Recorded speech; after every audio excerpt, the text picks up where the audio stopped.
सम्माननीय पापा जी एवं डॉक्टर JP सिंह सर को श्रद्धांजलि अर्पित करेंगे। 2 मिनट के लिए मौन धारण करेंगे। सभी से विनम्र किया है। तो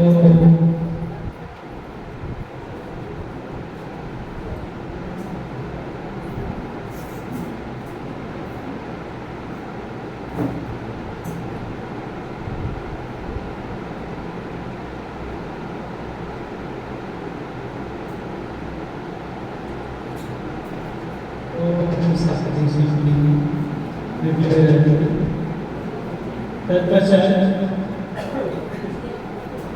छत्तीसगढ़ी राज्य की उपस्थिति होना है। अभी अपने अपने जगह पे पुनः खड़े हो जाएंगे। छत्तीसगढ़ी राज्य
मंचा से आज के मुख्य वक्ता है अतिथि के रूप में विराजमान है। परम सम्मानित परम सबसे श्रीमान अशोक चौधरी सर जी, राय से कॉन्वेंट रॉयल कॉलेज के उपाध्यक्ष है, वाइस प्रेसिडेंट है, हमारे संस्था के। मंचा से श्रीमान Abhishek Devwal sir ji, academic director राय से कॉन्वेंट रॉयल कॉलेज। आदरणीय प्राचार्य ma'am doctor Anuradha Shukla ma'am, प्राचार्य रॉयल कॉलेज लालबाग राजनांदगांव। मंचा से श्रीमान IK Vaishnav sir ji, bursar royal से कॉन्वेंट।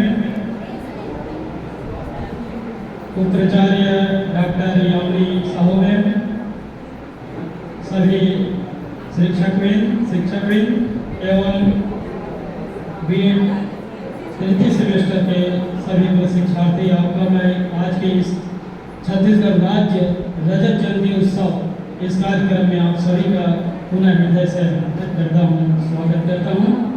स्वागत के लिए मैं सादर मंच पर उपस्थित करना चाहूँगा आज के मुख्य वक्ता एवं आज के इस कार्यक्रम की शोभा बढ़ा रहे हैं श्रीमान चौधरी सर जी का स्वागत करेंगे, अभिनंदन करेंगे। दुर्गा प्रसाद सादर आप आमंत्रित हैं और सर जी का अभिनंदन करेंगे, स्वागत करेंगे।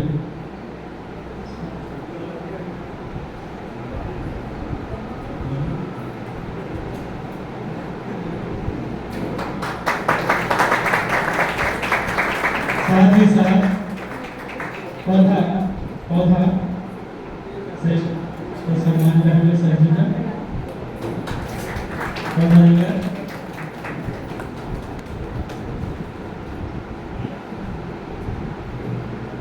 तत्पश्चात सौरभ साहू जी को सदर मंच पर आमंत्रित करना चाहूँगा और हमारे एकेडमिक डायरेक्टर श्रीमान खंडेलवाल सर जी का वंदन लगाकर स्वागत करेंगे, अभिनंदन करेंगे।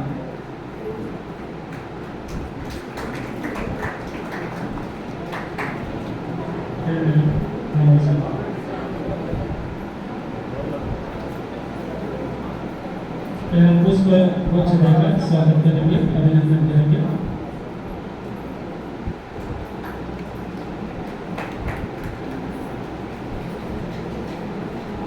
आज के प्राचार्य महोदय शुक्ला में स्वागत अभिनंदन के लिए मैं श्रद्धा साहू को आमंत्रित करता हूँ। पुष्प गुच्छ देकर स्वागत करेंगे, अभिनंदन करेंगे मैम का।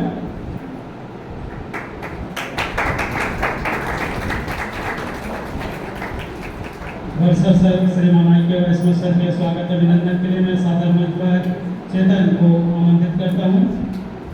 सादर आमंत्रित और वर्षा सर का पुष्प गुच्छ देकर स्वागत करेंगे, अभिनंदन करेंगे।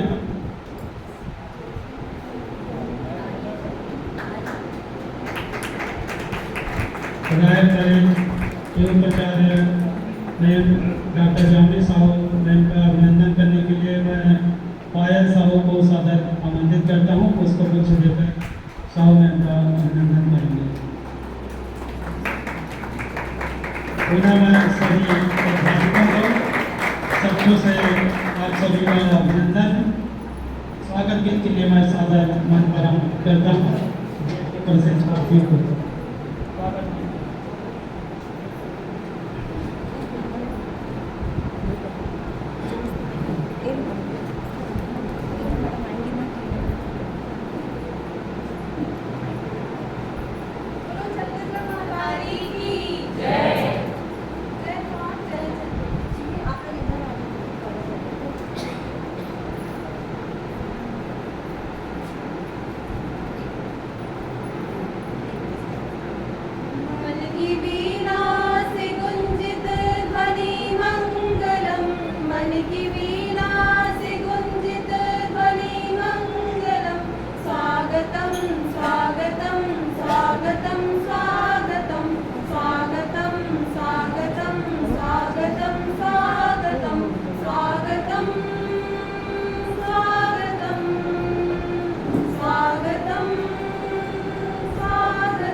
ये तृतीय सेमेस्टर के प्रशिक्षार्थी हैं श्रद्धा साहू, पायल साहू एवं मानसी यादव की प्रस्तुति रही है। तत्पश्चात मैं चाहूँगा कृष्ण कुमार वर्मा जी से कि छत्तीसगढ़ का वीडियो दिखाएंगे। अभी छत्तीसगढ़ के संदर्भ में आज के जो कार्यक्रम है रजत जयंती, छत्तीसगढ़ राज्य रजत जयंती उत्सव का।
बहुत बहुत धन्यवाद वर्मा जी।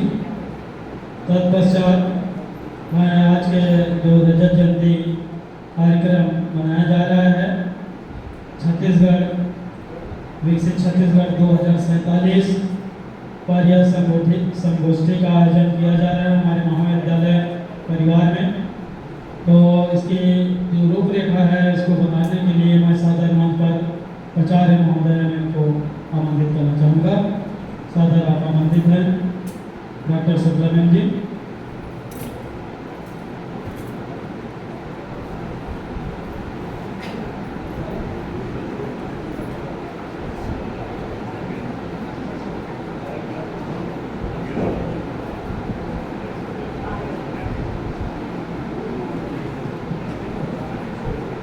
आज के कार्यक्रम के अतिथि और मुख्य वक्ता के रूप में महाविद्यालय में पधारे माननीय अशोक चौधरी जी, जो लाल चंद्र बहादुर एजुकेशनल सोसाइटी के उपाध्यक्ष भी हैं और इस सोसाइटी के अंतर्गत हमारा रॉयल कॉलेज संचालित है।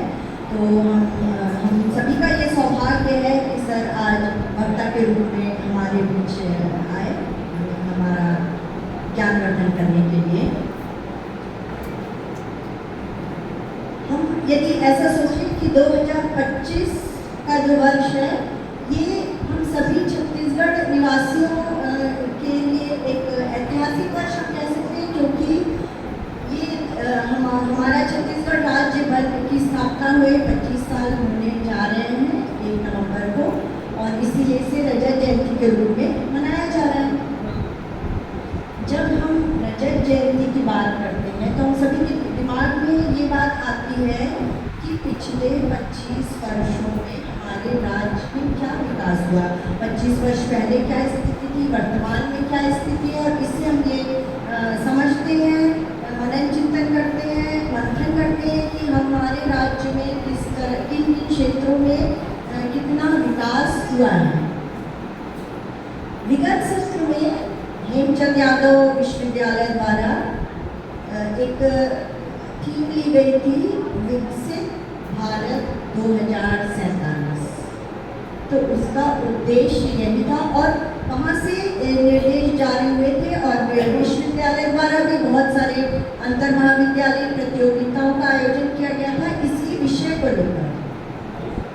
तो इसका सीधा सीधा उद्देश्य ये था कि जब 100 वर्ष हमारी स्वतंत्रता को पूर्ण होंगे 2047 में, तो हम सभी इस बारे में गौर करें कि 2047 तक हम अपने राष्ट्र को किन ऊंचाइयों तक पहुंचाना चाहते हैं, क्योंकि ये सभी जानते हैं कि राष्ट्र के विकास में हर नागरिक की भागीदारी होना आवश्यक है। सामूहिक रूप से ये प्रयास किया जाता है।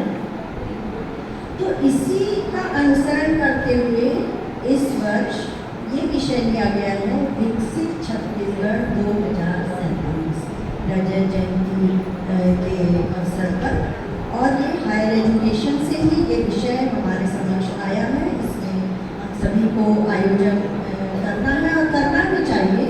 तो इसका भी उद्देश्य बहुत स्पष्ट है कि हम सभी ये सोचें कि आने वाले समय में 2047 तक हम अपने राज्य को किन किन क्षेत्रों में और विकसित करना चाहते हैं, हमारा प्रयास किस दिशा में और किस तरह से किया जाना चाहिए। तो बहुत सारे क्षेत्र हैं जो मिलकर पूरा निर्माण करते हैं समग्र रूप से, जैसे कि शिक्षा का क्षेत्र, उद्योग, कृषि, स्वास्थ्य, प्रौद्योगिकी। तो ये सारी क्षेत्रों को अलग अलग रूप से उसका अध्ययन करके हमें ये देखना होगा कि हमें किस क्षेत्र में हमारी कमियां हैं, और हमें उसका उस उत्थान का समृद्धि का प्रयास करना होगा, क्योंकि राज्य की उन्नति होगी, राज्य संपन्न समृद्ध होगा, तभी राष्ट्र भी देश भी विकसित होगा।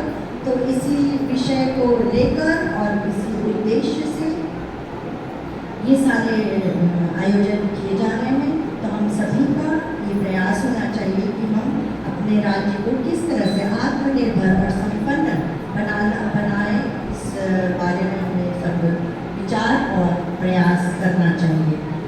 देखिए, छत्तीसगढ़ राज्य के बारे में या किसी भी जानकारी को लेना आजकल डिजिटल एरा जो ये है, इसमें बहुत ही सरल है। आप गूगल पे सर्च करते हैं और आपको सारी इन्फॉर्मेशन, सारी जानकारी, जितना भी आप इसको मतलब विस्तार से जानना चाहें, अवेलेबल हो जाती है। लेकिन यदि आप उद्योग के बारे में जानना चाहेंगे तो आप उद्योग के क्षेत्र में ही सर्च करेंगे कि छत्तीसगढ़ से संबंधित जो भी आप जानकारी लेना चाहते हैं। लेकिन सर के बारे में हम बोलेंगे, आदरणीय सर के बारे में, कि वो एनसाइक्लोपीडिया है। उनके पास इतने सारे क्षेत्रों का की इतनी गहन जानकारी होती है, इतना गहन अध्ययन उनका, उसके माध्यम से उनका जब आप उद्बोधन सुनेंगे तो आप ये चीज़ समझ जाएंगे कि हमने ये बोलकर कोई अतिशयोक्ति नहीं की, क्योंकि समय की बहुत पाबंदी होते हुए भी, बाध्यता होते हुए भी सर उतने सीमित समय में ही ये हमेशा हमने देखा है कि समेटने का प्रयास करते हैं कि कितना ज्ञानवर्धन हम लोगों का उस कम समय में ही वो कर लेते हैं। और ये हम अपने अनुभव से ही बोल रहे हैं, क्योंकि हम लोगों का ये सौभाग्य रहता है कि प्रतिवर्ष कम से कम 2 बार हम लोगों को अवसर मिलता है सर को सुनेगा 15 अगस्त और 26 जनवरी। तो ये सारी बातें उनके बारे में हम अपने अनुभव से ही बोल रहे हैं। आप भी जब उनका उद्बोधन सुनेंगे तो आप समझ जाएंगे कि उनका कितना गहन अध्ययन है और कितना ज्ञान वो रखते हैं विभिन्न क्षेत्रों में। तो हम बहुत पूरे रॉयल कॉलेज परिवार की ओर से आज के अपने अतिथि और मुख्य वक्ता का स्वागत करते हैं। आदरणीय वैष्णव सर का, सभी adviser madam, vice principal madam और सभी प्राध्यापकगण और सभी विद्यार्थीगण का अभिनंदन करते हैं। एक बार आप सभी का स्वागत।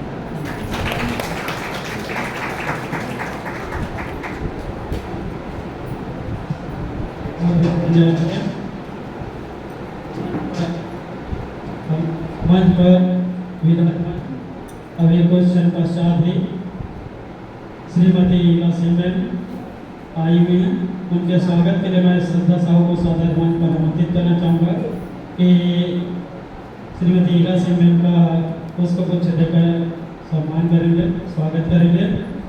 हमारी संस्था में संरक्षक के साथ साथ सलाहकार में जोरदार तालियां बजनी चाहिए।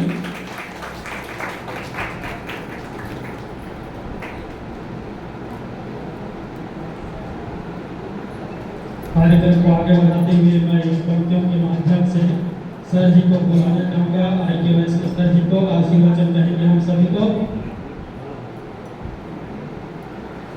मैं इसका हनुमान हूँ, वर्तमान में मैं इसका हनुमान हूँ।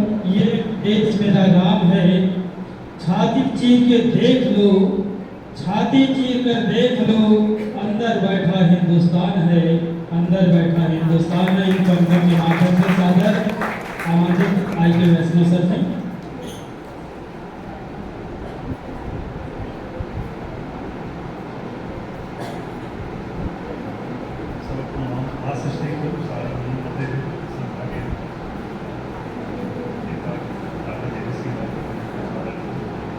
आज हमारे बीच में एक ऐसे वक्ता उपस्थित है जिनके सामने तो मैं अपने आप को बहुत ही खुश समझ रहा हूँ। तो मुझे तो प्यार दिखाया ऐसा है। अशोक भैया को मैं बहुत पहले जानता हूँ, मैं हरिद्वार को खाया था, उनका सारे दिन का भैया का, और उनसे काफ़ी कुछ सीखा है मैंने जिंदगी में।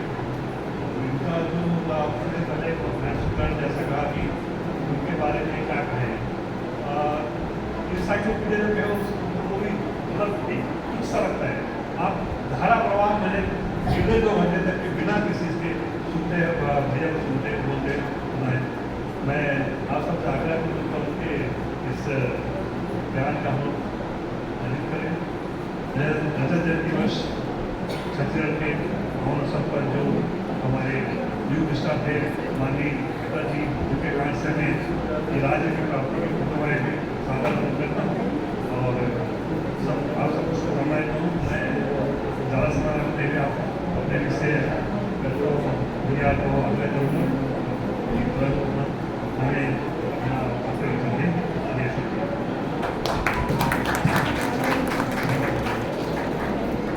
बहुत बहुत धन्यवाद सर।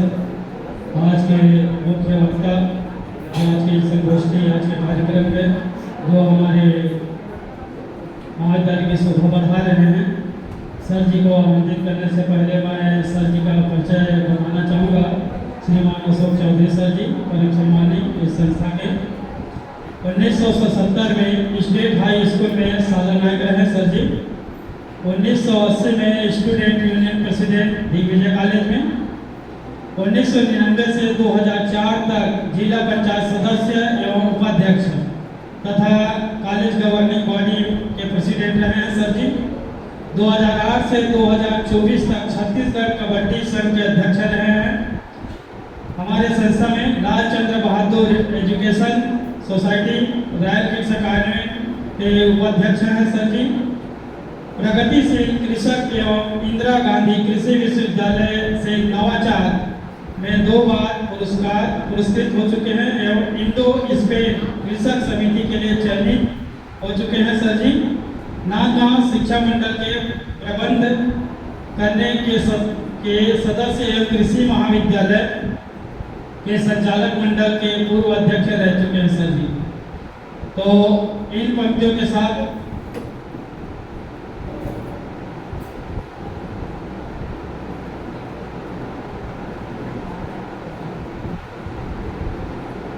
सर के परिचय में और उपलब्धियों में हम एक बात ऐड करना चाहेंगे जो हमें अभी अभी जानकारी मिली, और वो इतनी जानकारी इतनी विशेष है जिसका हम पूरी तरह से अनभिज्ञ थे इसके बारे में कि सर हेमचंद यादव विश्वविद्यालय में इसमें गवर्निंग बॉडी में है। ये बात हमको नहीं पता चली, क्योंकि एक बोलेंगे बहुत बड़ी है सर, और बहुत आपको इस चीज़ के लिए बधाई सर, बहुत बड़ी बात है ये। हम लोग बिल्कुल इसको हाईलाइट करके इसमें लिखते हैं।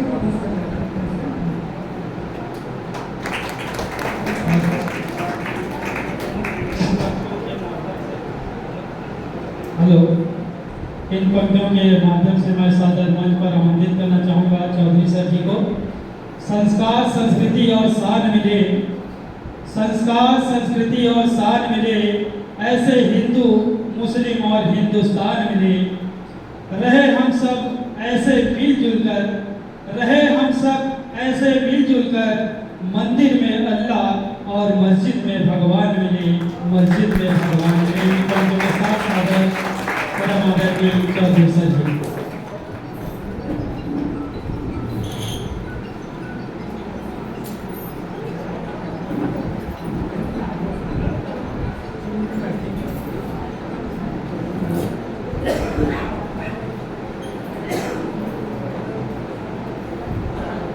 भारत माता की जय, छत्तीसगढ़ महातारी की जय।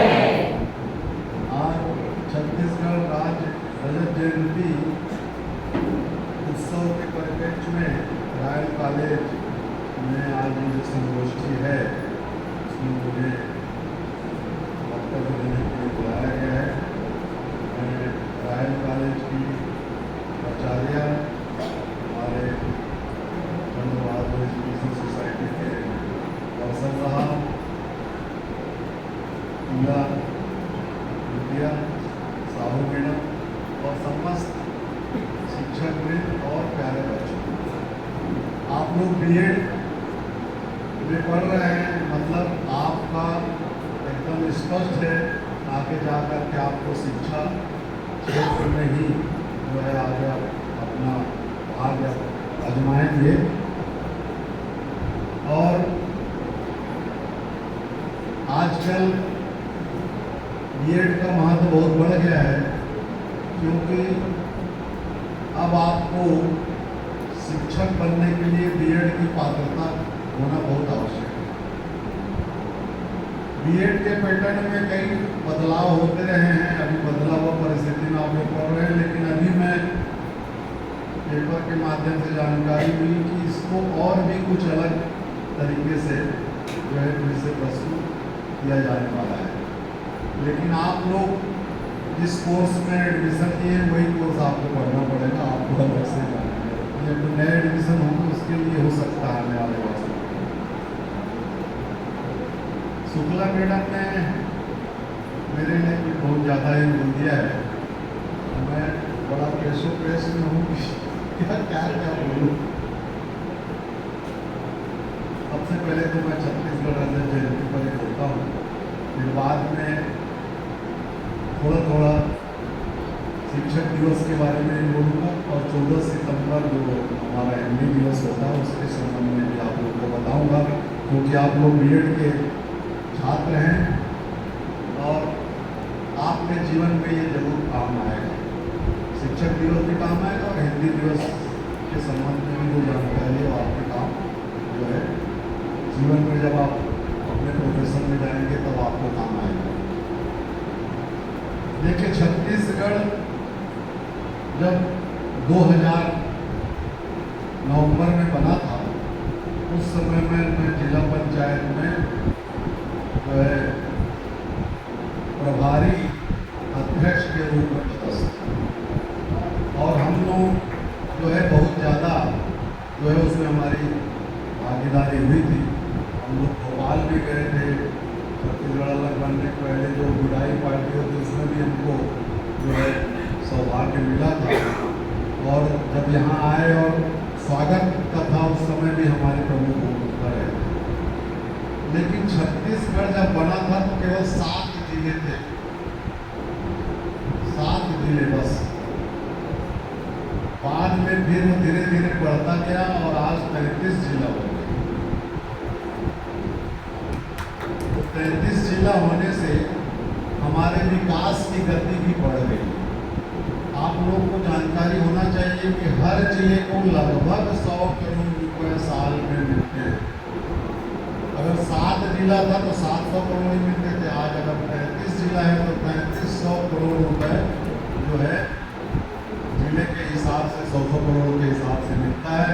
राजधानी में बजट थोड़ा और ज़्यादा रहता है, संभागी और ज़्यादा रहता है। 5 हमारे यहाँ संभाग हैं। अभी आप लोगों ने देखा सरगुजा, रायपुर, बस्तर, दुर्ग, ऐसा करके 5 हमारे जो है संभाग है। हम दुर्ग संभाग के अंतर्गत में जो है आते हैं। तो 7 जिला का 35 जिला हुआ, यही बहुत बड़ी प्रगति है। ये भी एक प्रकार से प्रगति है।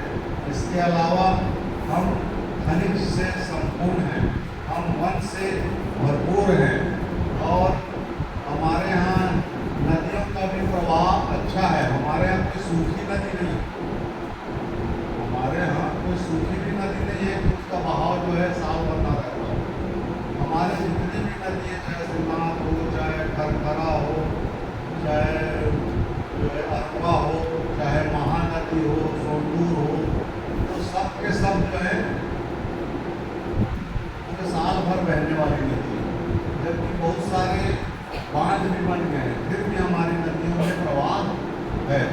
और प्रवाह बनाने के लिए हमारे शासन ने जो है बड़े बड़े बैराज और डैम का भी निर्माण किया है। जो वर्षा ऋतु में पानी बह करके समुद्र में मिल जाता था, उसको जो है रोक करके और समय समय पर छोड़ करके नदियों का प्रवाह जो है बनाए हुए रखते।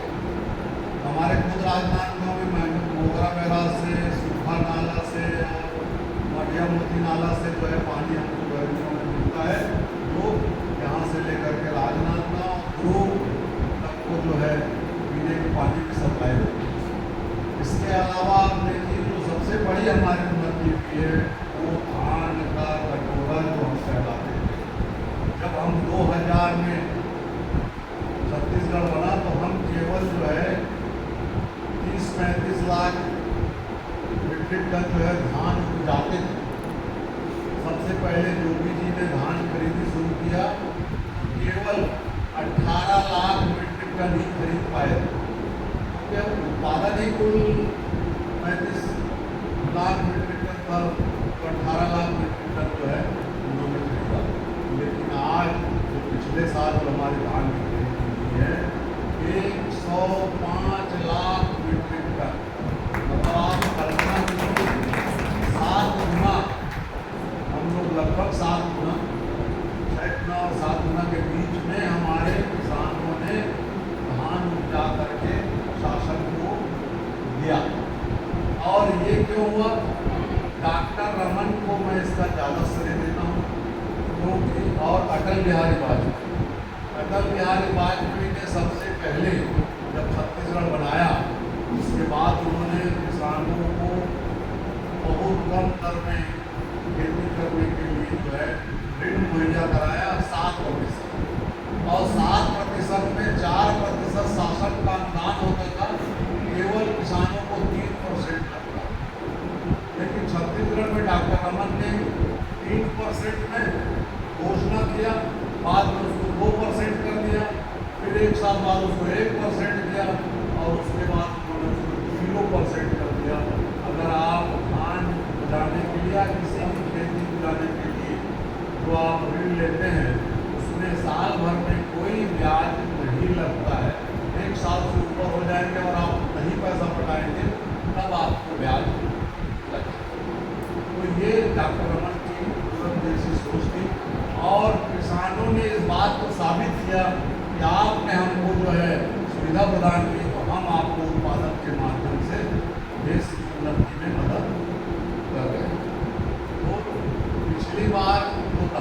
का उत्पादन था लगभग 140 लाख टन का, जिसमें 105 लाख मीट्रिक टन जो है खरीद हुई। और हिंदुस्तान में सबसे ज़्यादा धान का कीमत देने वाला प्रदेश छत्तीसगढ़ है। कोई भी प्रदेश में 2100 रुपये जो है धान का प्रति क्विंटल नहीं मिलता है। जो सरकारी रेट रहता है 2300, पिछले बार था 2300 रुपये, वो सब जगह देते हैं, लेकिन वो भी सब जगह खरीदते नहीं हैं। छत्तीसगढ़ में ये व्यवस्था है कि लोग जाते हैं प्रति क्विंटल प्रति एकड़ 21 कुंटल धान की खरीदी होती है। मैं खुद भी किसान हूँ, मैं और बहुत जो है उनके साथ बोल सकता हूँ 21 कुंटल सबका वो पसरा नहीं है। 21 कुंटल सब जा नहीं पाते, लेकिन सरकार ने प्रोत्साहन देने के लिए 21 कुंटल खरीदने का कहा। छत्तीसगढ़ के विकास की हम बात करते हैं तो हमारे पास वाल्को जो एल्यूमिनियम का बहुत बड़ा, हिंदुस्तान का सबसे बड़ा एल्यूमिनियम कारखाना है। कोरबा में हमारे पास सरप्लस बिजली उत्पादन का जो है हम सरप्लस विद्युत वाले राज्य हैं। इसके अलावा जो है रायगढ़ में जिंदल का बहुत बड़ा लोहा कारखाना है।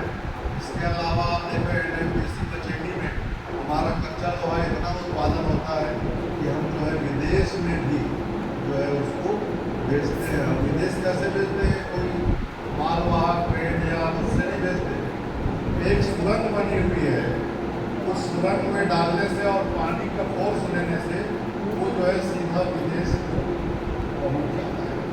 इतनी जो है हमारे यहाँ व्यवस्था है। तो ये भी एक जानकारी की चीज़ है कि लोग उत्पादन करके उसको सुरंग में डालेंगे और यहाँ से फिर पानी का फोर्स दे करके इसको विदेश तक पहुँचाएंगे। ये भी एक बड़ी बात, विशाखापट्टनम से विदेश के लिए ये पानी वाला सिस्टम बना हुआ है। तो ये तमाम चीज़ हमारे प्रदेश के आपको जानने की ज़रूरत है, ये सब जानकारी में कम रहता है। इसके अलावा आप देखिए कि राजनांदगांव में पहले वो जो है मजदूर यूनियन के झगड़े के कारण बंद हो गए, तो BMC मिल भी एक बड़ी उपलब्धि छत्तीसगढ़ के लिए थी। वो 1887 में स्थापना हुई थी। उसको हम छत्तीसगढ़ से नहीं जोड़ेंगे क्योंकि वो उद्योग जो है बंद हो गया। तो आज तक फिर कपड़े का कोई उतना बड़ा उद्योग हमारे यहाँ लग नहीं पाया, प्रयासरत हैं। एक दिक्कत और आती है कि राजनांदगांव में एक लोहे का कारखाना और खुलना था, उसके लिए 4000 हेक्टेयर जमीन की जरूरत है। तो जहाँ पर उसको चिन्हित किया गया, वहाँ किसानों ने आंदोलन कर दिया कि हम अपना जमीन नहीं देंगे। एक तरफ हम कहते हैं कि रोजगार के लिए उद्योग दो, और जब उद्योग लगाने की बात आती है तो लोग अपनी ज़मीन देते नहीं हैं। तो हवा में तो उद्योग लगेगा नहीं, तो उद्योग तो लगेगा ज़मीन में। खदानें सरकार के पास हैं, लोहा है, बनाने के लिए जो है फैक्ट्री लगाना है, लेकिन वो किसी कारण से किसानों के विरोध के कारण जो है वो ज़मीन तो नहीं मिल पाई और राजनांदगांव एक बड़े उद्योग से वंचित हो गया। ऐसे तमाम रेलवे की बात करें, अगर विकास की बात करें और रेलवे की बात ना हो तो वो बहुत गलत। आज़ादी के पहले से छत्तीसगढ़ में जो है इधर पनियाजोब से लेकर के और रायगढ़ के आगे तक जो रेल लाइन थी, वो रेल लाइन सबसे पहले राजनांदगांव तक, राजनांदगांव से रायपुर तक जो है राजनांदगांव के बलदेव प्रसाद मिश्र जो साहित्यकार उनके चाचा, उन्होंने ठेका लेकर के बनाया। इसके अलावा जो है उधर झारसुगड़ा से रायपुर तक बना और उसके बाद कलकत्ता हमारा सीधा जुड़ाव हो गया। लेकिन जब हम छत्तीसगढ़ के परिवेश में रेलवे का विस्तार देखेंगे तो वो उतना ही है जितना हमारी जो छत्तीसगढ़ी महतारी है और जो अपने कमर में करधन पहनती है, वो करधन के जितना ही हमारा जो है छत्तीसगढ़ में रेलवे था। हाथ पैर ये सब कुछ था नहीं, लेकिन छत्तीसगढ़ बनने के बाद से उसमें विकास के लिए काम आगे बढ़ा है। और कोरबा से लेकर डोंगरगढ़ तक एक रेलवे लाइन का निर्माण जो है प्रारंभ हुआ है। उसके अभी ज़मीन अधिग्रहित हो गए हैं, उसके मुआवजे बढ़ गए हैं। शीघ्र ही वो काम, उसके लिए 3000 करोड़ जो है छत्तीसगढ़ शासन ने डॉक्टर रमन के समय में ही जमा कर दिया था कि आप जो है रेलवे लाइन बनाइए। एक अभी पिछले साल में ही जो है परमाल कस्बा रायगढ़ के पास से लेकर के नया रायपुर तक जो है रेलवे लाइन का काम शुरू हो गया है। तो हमारा रेलवे का विस्तार भी अब जो है करधन से निकल के बाजू पर भी जो है अब कह सकते हैं। इसके अलावा एक जो है रेलवे लाइन जगदलपुर से लेकर के विशाखापट्टनम तक भी हमारा कार्यरत है। ऐसा धीरे धीरे हमारा रेलवे का भी विकास हो रहा है। तो बहुत सारी बातें हैं, बहुत सारी चीज़ें छत्तीसगढ़ के विकास के लिए। छत्तीसगढ़ के विकास से हमारे पास साधन होते हुए भी बॉक्साइट है हमारे पास, टीन है हमारे पास, लोहा है हमारे पास, पत्थर चूना है हमारे पास, लेकिन इनसे जुड़े हुए जो प्रोसेसिंग यूनिट जो उद्योग के माध्यम से होना चाहिए, उसके लिए हमारी सरकार प्रयासरत है। और ये भी जो है शीघ्र ही 2047 जो हमारा विकसित भारत का जो प्रधानमंत्री का आह्वान है, उसमें छत्तीसगढ़ का योगदान रहेगा और इन सब के जुड़े हुए उद्योग भी हमारे क्षेत्र में स्थापित हो सकेंगे। छत्तीसगढ़ अब विकास की अगर बात करें तो रायपुर जो है जो 2000 में जितना था, आज 50 गुना बढ़ गया है। 50 गुना किसको बोलते हैं? इतनी आबादी हो गई, इतना काम धंधा उद्योग हो गए, उतना सारा हमारा एयरपोर्ट भी हमारे यहाँ 2 हो गया। एक बिलासपुर में भी एयरपोर्ट हो गया है, पहले केवल रायपुर हमारे पास एयरपोर्ट के माध्यम से। 1-2 जगह और चिन्हित किया जा रहा है, जैसे बस्तर चिन्हित है, वहाँ पे कुछ काम भी हुए, लेकिन जो प्राइवेट प्लेन होते हैं, जो नेता लोगों के आने जाने वाले या और कोई उद्योगपति के आने जाने वाले, वो जो है उसके लिए वो है, लेकिन वहाँ से सर्विस जो है वो अभी चालू नहीं है। व्यापारिक सर्विस जो है कोई बड़े जो है एरोप्लेन की जो कंपनियाँ हैं, इंडिया या स्पाइस वगैरह, वो वहाँ पर अभी नहीं चलती।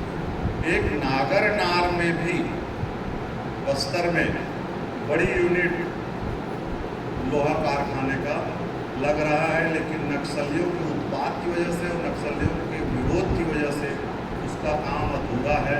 वो भी अब नक्सलियों खत्म हो रहे हैं, तो वो भी अब शायद हमको जो है 2047 जो विकसित भारत का हमारा उद्देश्य है, उस समय उसके बहुत पहले ही हमारा वो नागरनार भी जो है चालू हो सकेगा, क्योंकि उसके लिए पूरे मटेरियल NMDC से वहीं मिल जाएगा। उनको ज़्यादा खर्चा भी, उनको बनाने में जो है लागत भी कम आएगी।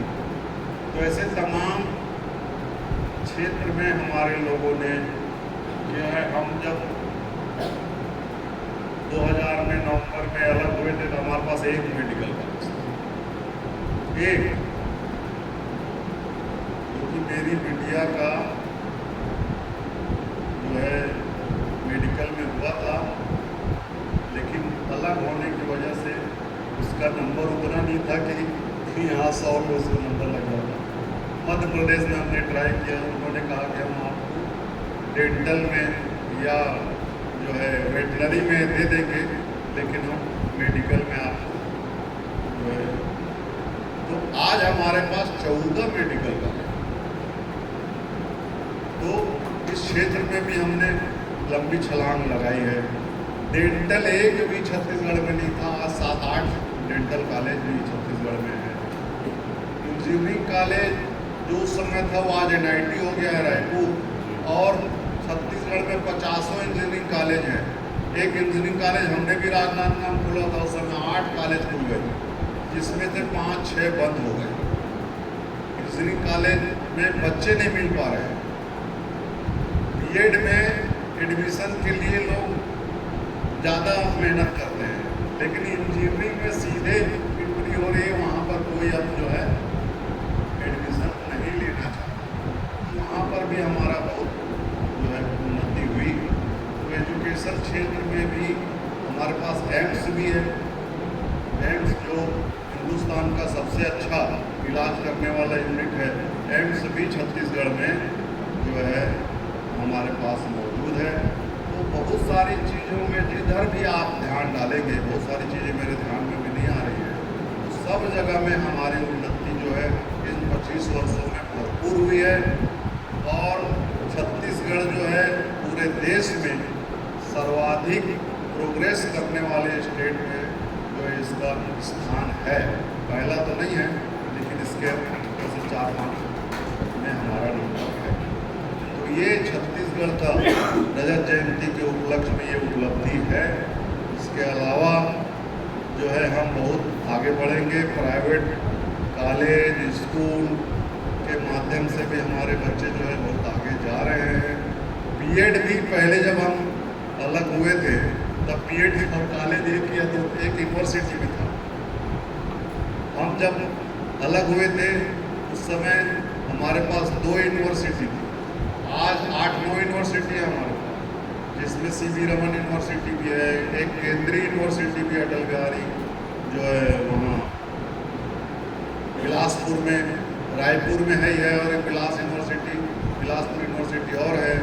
इसके अलावा जो है बहुत सारे प्राइवेट यूनिवर्सिटी भी है, क्या डीम्स या ऐसा सिम्स इस नामों से है। तो हमारे यूनिवर्सिटी के क्षेत्र में भी हम काफ़ी बड़े हैं। हमारे पास DIT जैसा NIT के मुकाबले के संस्थान भिलाई दुर्ग में है। एक IIT भी हमारे पास है भिलाई। तो एजुकेशन के क्षेत्र में जितने मानक हैं वो सब आज छत्तीसगढ़ में उपस्थित है। तो ये हमारे छत्तीसगढ़ के रजत जयंती की जो है उपलक्ष्य में जो हमारी प्रगति है उसके संबंध में मैं आपको बताया हूँ। यदि आप लोगों के मन में कोई जिज्ञासा हो, मेरे बोलने में छूट गया हो, तो आप बताएं तो मेरी जानकारी में आएगा उसका जो आपको समाधान या उत्तर होगा। अगर किसी बच्चे के मन में हो कि और कोई विषय है जिससे आप नहीं बोल पाए हैं, जो मेरे ध्यान में नहीं है, आप लोग के ध्यान में है, तो आप ध्यान में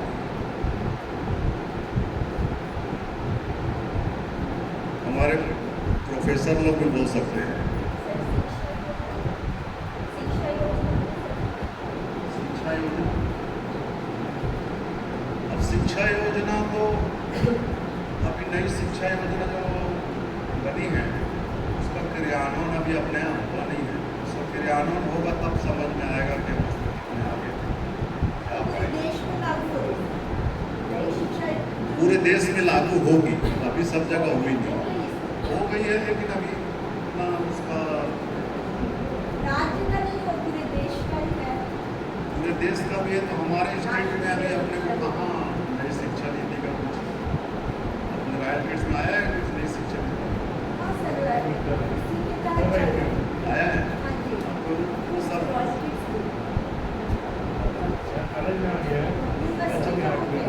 तो नया कॉलेज के बारे में तो मैं बताया कि कुछ और नया पैटर्न से बीएड कराने वाले हैं, लेकिन अब वो क्या पैटर्न होगा ये मुझे जानकारी नहीं। ये आप लोग अगर पढ़े होंगे तो आप लोग।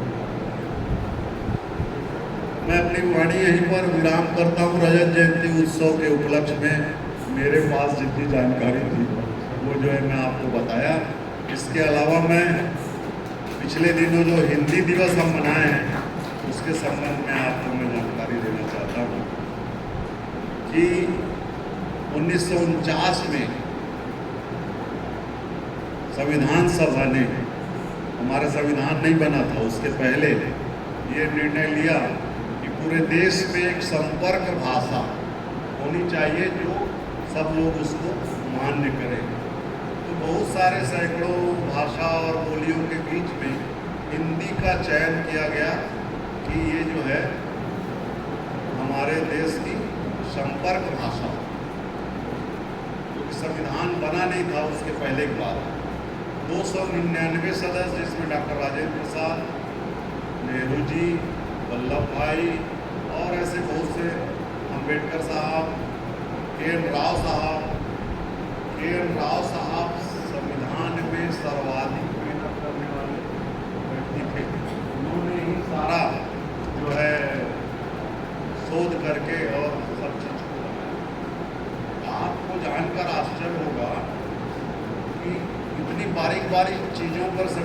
लोकसभा में चर्चा हुई।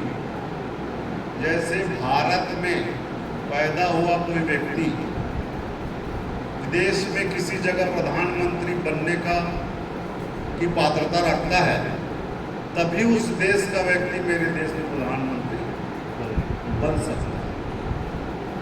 आप बताओ कितनी बड़ी दूर की सोच थी। ब्रिटेन में भारत का प्रधानमंत्री बना, ब्रिटेन का कोई व्यक्ति यहाँ आकर के अगर नेता बन जाता है तो वो प्रधानमंत्री भारत में बन सकता है। लेकिन इटली में ये सुविधा नहीं है, इसलिए सोनिया गांधी अब प्रधानमंत्री नहीं बन पाए। हमारे जो अब्दुल कलाम साहब थे, उन्होंने कहा कि संविधान परमिशन नहीं देता, नहीं तो कांग्रेस पार्टी तो चाहती थी कि सोनिया गांधी को प्रधानमंत्री बना दे, लेकिन वो एक संविधान की बाध्यता के कारण जो है सोनिया गांधी। ये बहुत सारी चीजें हैं। अगर आपको सरकारी नौकरी है, आपके परिवार के 5 सदस्यों का भरण पोषण हो जाए, इतनी तनख्वाह सरकार को देना, इसीलिए 7वां वेतन, 8वां वेतन, 6वां वेतन जो है लागू किया जाता है। और उस समय के जो है महंगाई और बाकी सब परिस्थिति के हिसाब से निकाल करके और उसमें जो है तनख्वाह जो है बनाया जाता है।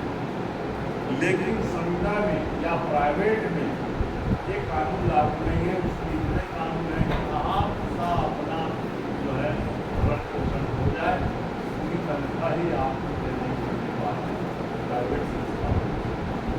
ये संविधान में बना कर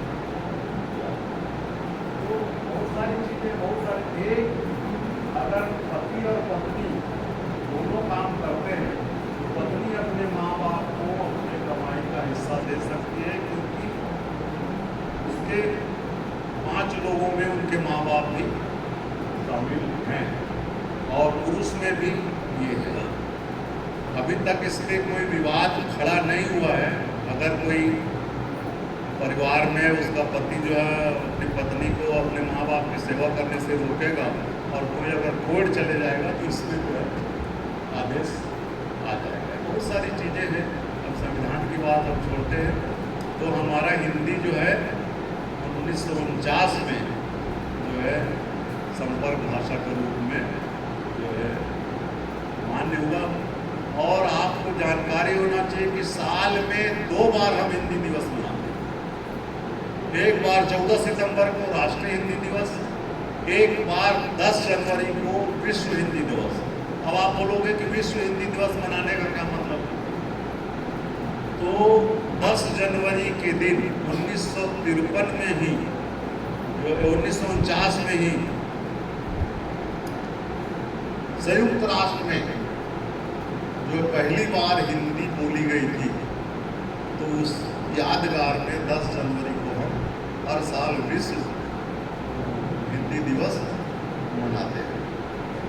ये 2 हिंदी दिवस हमारे यहाँ। लेकिन 1953 से लगातार हिंदी दिवस मनाया जा रहा है और 1975 में पहली बार विश्व हिंदी दिवस नागपुर में मनाया गया, जिसमें 30 देश शामिल हुए थे। इंदिरा गांधी उस समय प्रधानमंत्री थी, उन्होंने उसका उद्घाटन भी किया। आज भारत के जो है लोग सभी जगहों पर है, सब देशों में हिंदी जो है हमारी बोली जाने वाले हमारे लोग जो है वो बोलते हैं और गौरवान्वित भी महसूस करते हैं।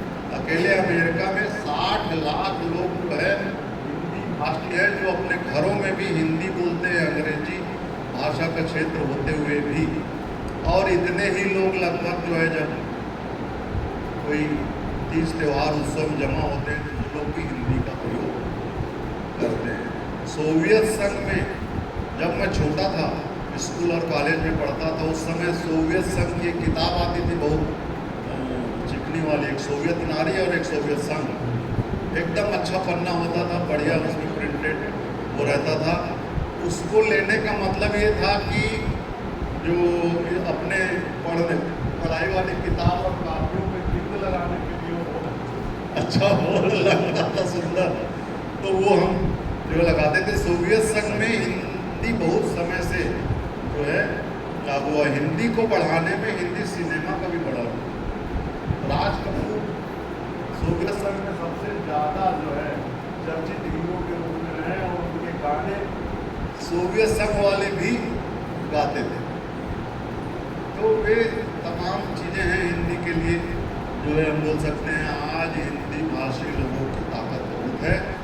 यदि आज टैरिफ हमारे ऊपर अमेरिका लगाया है, अमेरिका में मैं बार बार बोलता हूँ, कई बार बोला हूँ कि 13,000 जो संवैधानिक बड़े पद है उसमें हिंदुस्तानी, 20 ग्लोबल जो CEO जो है ग्लोबल कंपनी के उसमें 13 हिंदुस्तानी, राष्ट्रपति डोनाल्ड ट्रंप का जो चिकित्सा सलाहकार है 18 लोग, उसमें 12 हिंदुस्तानी।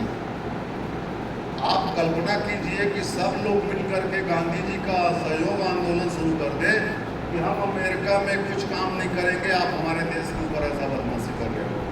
आप बताओ कि अमेरिका कहाँ जाएगा, उसका सारा काम ठप हो जाएगा और कल वो हमारे शरण में आ जाएगा। ये हिंदी की ताकत है। आज श्रीलंका, पाकिस्तान, नेपाल जो है, बर्मा, इजिप्ट जिसको बोल रहे हैं आजकल, तो वो म्यांमार, सब जगह जो है हमारी हिंदी जो है चलन में है। फिजी में तो फिजियन हिंदी पढ़ाई होती है, वहाँ हिंदी और वहाँ लोकल भाषा मिला करके फिजियन हिंदी बनाया गया है, जो वहाँ पर जो है उसको पढ़ाई करते हैं। मॉरिशस में हिंदी कक्षाओं में पढ़ाई जाती है। तो हमारा विश्व हिंदी दिवस मनाना भी लाजमी है, और अगर हम नहीं मनाएंगे तो कौन मनाएंगे। तो ये हिंदी दिवस के संबंध में बोला, है बहुत बड़ा है, लेकिन मैं इस आर्ट में इसको यहाँ समाप्त करता हूँ। और आप चूँकि शिक्षा से जुड़े हुए लोग हैं तो डॉक्टर राधाकृष्णन के बारे में और एक दो महापुरुष जो शिक्षा क्षेत्र में काम किए उसके बारे में बताना चाहूँगा। डॉक्टर राधाकृष्णन से पहले 1820 में जन्म लिए ईश्वरचंद बंदोपाध्याय, जो बाद में ईश्वरचंद विद्यासागर के नाम से प्रसिद्ध हुए, वो जो है इतना पढ़े कि ब्रिटिश सरकार ने उनको कलकत्ता यूनिवर्सिटी का वाइस चांसलर बनाया। कलकत्ता यूनिवर्सिटी के वो कुलपति थे। और एक बार वो अपने गांव आए और अपने शिक्षक से मिलने गए जो बचपन में पढ़ाई कर रहा है, वो एकदम मरनासक। तो जब वो गए देखे एकदम जीर्ण शीर्ण हालत थी उनकी, वहाँ गए बैठे, उनका हालचाल पूछा, तो उन्होंने अंदर बोला कि भाई विद्यासागर आया है, जलपान वगैरह लेके आओ। तो वो जलपान लेके जो लड़की आई तो गुरुजी ने परिचय दिया कि ये तुम्हारी गुरु माता। तो उनकी उम्र में और उनकी उम्र में बहुत जमीन 50 साल का अंतर था। तो वो बोले कि गुरुजी मैं तो जब पढ़ता था मेरी गुरु माता दूसरी थी, ये कहाँ से गुरु माता हो? तो बोले अभी हाल में ही मैंने इससे शादी किया। आपको ताज्जुब होगा कि हमारे यहाँ इतनी जो है बेमेल विवाह की और गरीबी की वजह से कहीं भी अपनी बेटी को जो है ब्याह कर देते थे। वो सब तो वो लड़की जो है जिससे शादी हुई थी वो पंडित जी की 55वीं पत्नी थी, 55 में। लेकिन ये कुरीति थी, ये उस गुरु जी की ही गलती नहीं थी। पहले ज़माने में जो ऊंचे खानदान के लोग, कुल खानदान के लोग होते थे, तो जो लोग हैं ना वो अपनी बेटी को वहाँ ब्याह देते।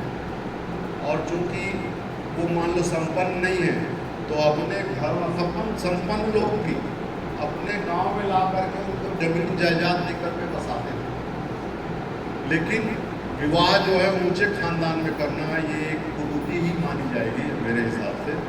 तो विद्यासागर बहुत परेशान हुए और वहाँ कुछ खाए पिए नहीं और वहाँ से निकल गए।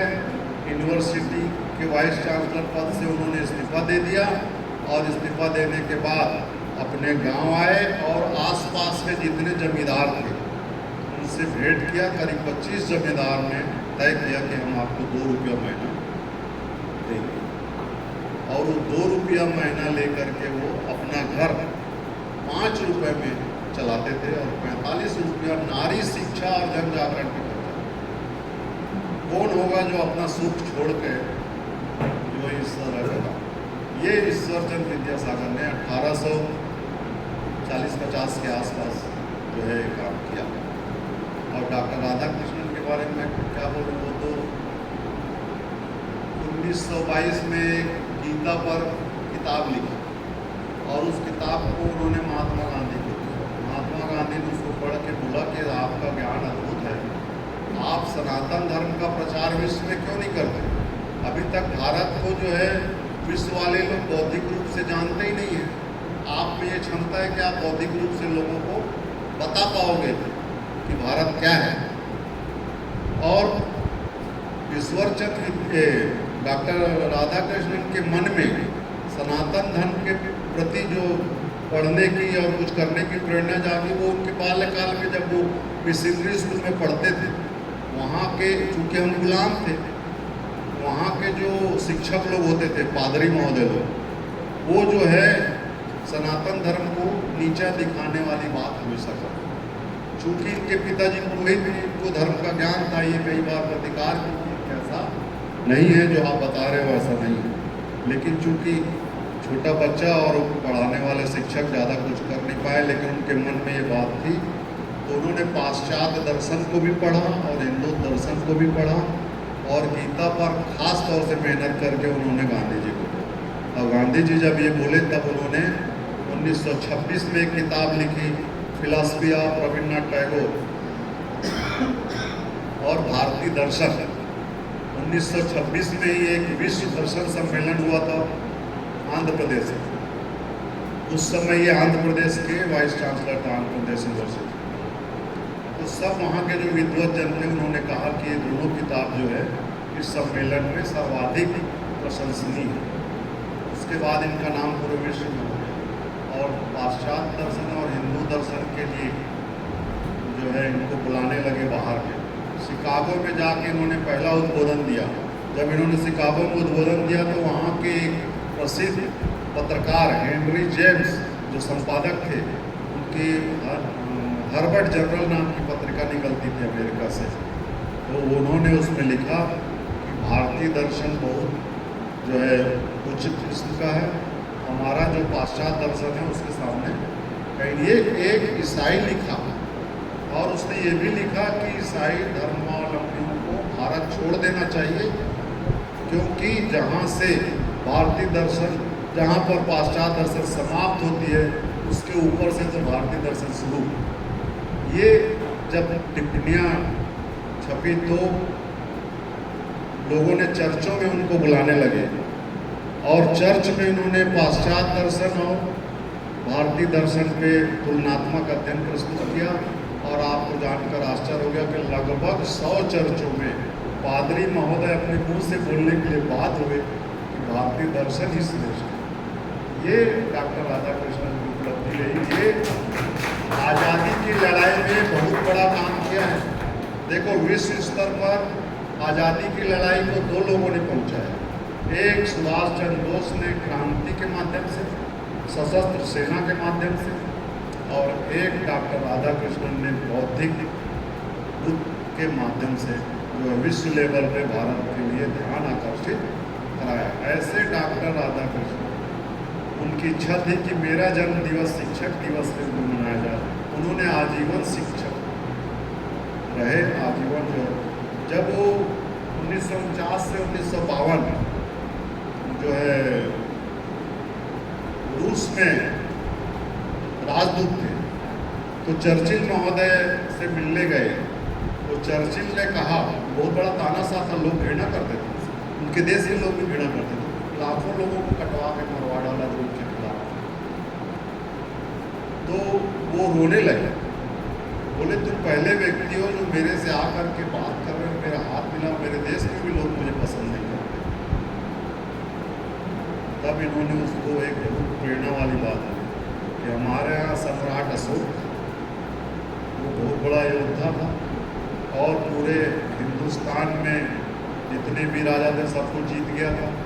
लेकिन कलिंग युद्ध में जो मारकाट मचा, और कलिंग युद्ध में एक खासियत ये थी कि जब पुरुष मर गए तो महिलाओं ने भी लड़ाई लड़ी।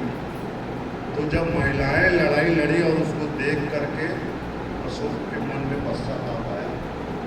बोले पश्चाताप बहुत बड़ी चीज़ है, हो सकता है कि ये पश्चाताप आपको जो है अशोक सम्राट की तरह जो है प्रसिद्धि प्रदान करे। और सम्राट अशोक को आप जानते हैं, बाद में फिर वो छोड़ दिए, सब हथियार रख दिए, बौद्ध धर्म अपना लिया, हिंसा का पूरा विश्व में सर्वाधिक किसी ने प्रचार किया तो सम्राट अशोक और उनके बच्चों ने।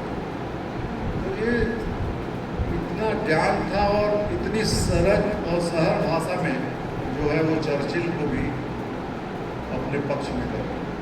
तो ऐसे महान व्यक्ति थे डॉक्टर राधाकृष्णन।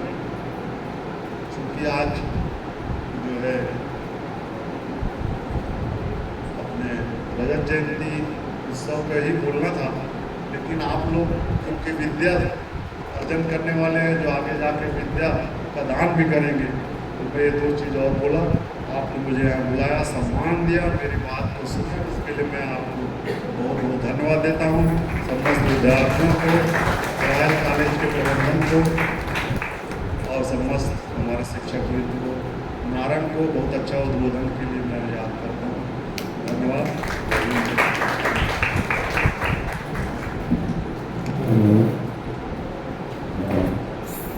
बहुत बहुत धन्यवाद सर जी। आपने छत्तीसगढ़ राज्य रजत जयंती उत्सव पर, साथ ही साथ हिंदी दिवस पर और शिक्षक दिवस पर से संबंधित हमको बहुत सारी जानकारी दी है। और हिंदी दिवस पर मैं इन पंक्तियों के माध्यम से सभी को आह्वान करना चाहूँगा कि युग बदलेगा, जुग बदलेगा, न बदलेगी हिंदी। युग बदलेगा, जुग बदलेगा, न बदलेगी हिंदी। हिंदी से है राष्ट्र हमारा, है हिंदी अपनी बानी। संतों गुरुओं की या पावन धरती, इसमें बसे हैं हिंदुस्तानी, बसे हैं हिंदुस्तानी। और कार्यक्रम को अंतिम रूप देने के लिए मैं सादर धन्यवाद ज्ञापन के लिए, आभार व्यक्त के लिए श्रीमती घनेश्वरी साहू मैम को मंच पर आमंत्रित करना चाहूँगा। घनेश्वरी साहू मैम।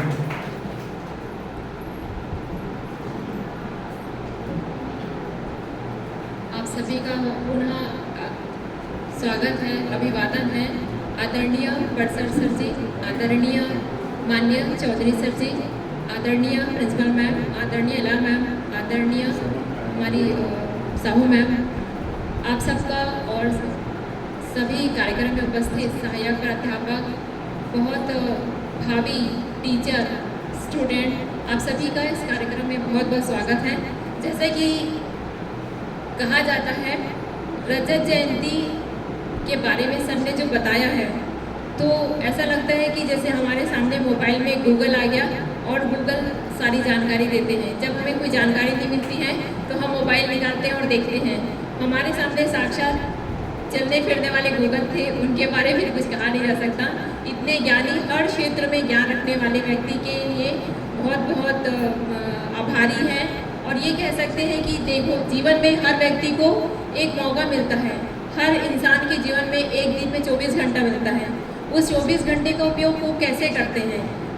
अब सर जी को देखते हैं तो सर जी के बारे में इतने सारे उपलब्धियां हैं जिसके बारे में हम कह नहीं सकते।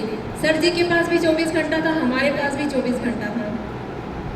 उस 24 घंटे ने उसमें राजनीतिक क्षेत्र में भी कदम रखा, बहुत अच्छी उपलब्धियां हासिल की, शैक्षणिक क्षेत्र में अच्छी उपलब्धियां हासिल की, फिर आपके बहुत सारी समाज सेवी संस्थानों में, खेल क्षेत्र में, ज्ञान के क्षेत्र में, और हर जगह उन्होंने अपना झंडा लगा लिया है। अब देखिए, उतना ही समय तो हमारे पास भी था, लेकिन कहा जाता है कि जो सूरज है वो अलग ही, उनका तेज अलग ही प्रभावशाली दिखता है। उसी प्रकार से हमारे भी जो उपस्थित चौधरी सर हैं, उनका तेज अलग ही है, और उनके बारे में, उनके ज्ञान के बारे में कहना हमारे पास शब्द नहीं है कि उनको बताया जा सके। फिर भी बहुत बहुत धन्यवाद करते हैं। और बहुत सर के ज्ञानों से आप सबको जैसे ही पता चला होगा कि सर ने जो उपलब्धियां बताई है, ऐसी ऐसी ज्ञान की बातें बता जाते हैं जिनके बारे में हमें पता नहीं होता है। और छत्तीसगढ़ में जब यूनिवर्सिटी की तरफ से यह कार्यक्रम का आयोजन हुआ था, तो इसीलिए कहा जाता है कि आप ऐसे व्यक्ति को उपस्थित करिए, ऐसे व्यक्ति को सामने लाइए। प्रधानमंत्री से लेकर पार्षद तक का उसमें नाम था। कार्यक्रम को आयोजन करिए, ताकि होने वाला जो भविष्य है हमारा, वो लोगों को जान सके इस छत्तीसगढ़ को विकास कैसे करना है, विकास करने में अपना सहयोग कैसे देना है, उसे आगे कैसे बढ़ाना है। जब आप ऐसे अतिथियों को लाएंगे, सामने उपस्थित करेंगे, उपस्थिति में आप लोग उनकी बातें सुनेंगे, समझेंगे, उनकी चीज़ों को जानेंगे, तभी हम भी उस रास्ते पर चलकर इस विकास में अपना सहयोग दे पाएंगे। और 2 लाइन मैं ऐसे कहना चाहूँगी, दया मया के धाम है, शांति सुख है बगरावत है, धन धन हमार छत भाग माँ, जी हाँ हमार इतरावा धन। हमारा छत्तीसगढ़ ही ऐसा है कि हम लोग छोटी सी जगह में हैं और बहुत सुखी हैं, बाकी राज्यों से देखते कि बहुत सुखी हैं, और इतना हमारे पास उपलब्धियां हैं, जैसे सर ने बताया है, शिक्षा के क्षेत्र में, आप लोग का खनिज संसाधन के क्षेत्र में और बहुत सारे क्षेत्रों में इतनी उपलब्धियां हैं कि जिसके बारे में हम लोगों को शायद इतराना ही चाहिए। छत्तीसगढ़ की कन्हार माटी प्यूरा रंग मटासी है, हुरमटिया के मोटा चाउर जेमा मेटाथे बासी है। सब लोग बासी खाते हैं ना, उसके बारे में जिक्र कर रहे हैं। साग माँ जैसे जिमी कांदा अमसूढ़ा खाथत कढ़ी है। अब हर किसी को नॉलेज में होगा छत्तीसगढ़ का ये सब्जी और वो इसके बारे में पकवान है। ऐसा हमार छत्तीसगढ़ है वो जेकर भाषा छत्तीसगढ़ी है, जेमन हमारी इतरावा था। ये हमारे छत्तीसगढ़ की, जिसके लिए हम लोग सब मिलकर रजत जयंती मना रहे हैं, और ऐसे एकदम प्रसिद्ध व्यक्ति अतिथि के रूप में बुलाकर उनके ज्ञान से हम लोग रूबरू हुए हैं। और इन सभी महान अतिथियों का, सभी आप उपस्थित अतिथियों का बहुत बहुत धन्यवाद ज्ञापन करते हैं, और यहाँ कार्यक्रम में बताने का आप सबका बहुत बहुत धन्यवाद। बहुत बहुत धन्यवाद मैम। सर जी ने शिक्षक दिवस, शिक्षक की महत्ता पर फोकस किए थे, तो मैं सभी शिक्षक वृंदों के लिए इन पंक्तियों के माध्यम से आज के कार्यक्रम का समापन करना चाहूँगा। सभी प्राध्यापकों के लिए, शिक्षक वृंदों के लिए, कि आप अपने हाथ को, रेखाओं को मत देखिए। कितने छात्रों की तकदीर बदलनी है आपको, कितने छात्रों की तकदीर बदलनी है आपको, कितने को रास्तों पे लाना है आपको। आप अपनी हाथ की रेखाओं को मत देखिए, इन रेखाओं से भी आगे जाना है आपको, जाना है आपको। इन्हीं पंक्तियों के माध्यम से आज के इस कार्यक्रम का मैं समापन करता हूँ। धन्यवाद, धन्यवाद सर, आपने अमूल्य समय दिए उसके लिए।